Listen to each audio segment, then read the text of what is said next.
Είμαστε μόλις ακόμα μέσα στο Βατικανό, μόλις έχοντας τελειώσει την περιπλάνηση, την επίσκεψη στα μουσεία τα πολλαπλά του Βατικανού.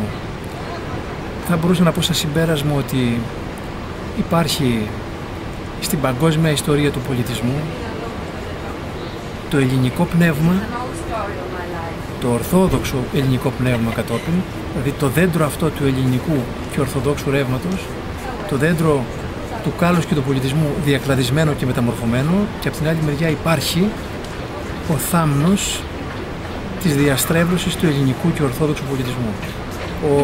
Ο πολιτισμός έχει δύο πράγματα, το εξής ένα, είναι ο ελληνικός πολιτισμός, και από την άλλη μεριά υπάρχει η διαστρέβλωση του ελληνικού πολιτισμού, που δεν είναι καν το δεύτερο, είναι η διαστρέβλωση του ελληνικού πολιτισμού.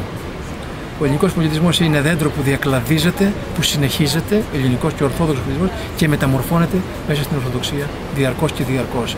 Ο πολιτισμός αυτός είναι ο πολιτισμός της Αναστάσεως και έχει μέλλον. Είναι μεταμοντέρνος και θα φτάσει στο κατόφλι της τελικής Ανάστασης, τελικής κρίσης των πάντων και Ανάστασης του ανθρώπου. Όπου τότε όντως ο αληθινός πολιτισμός θα είναι η άμπελος Ιησούς Χριστός και τα κλίματα οι Άγιοι της, οι Άγιοι της αμπέλου.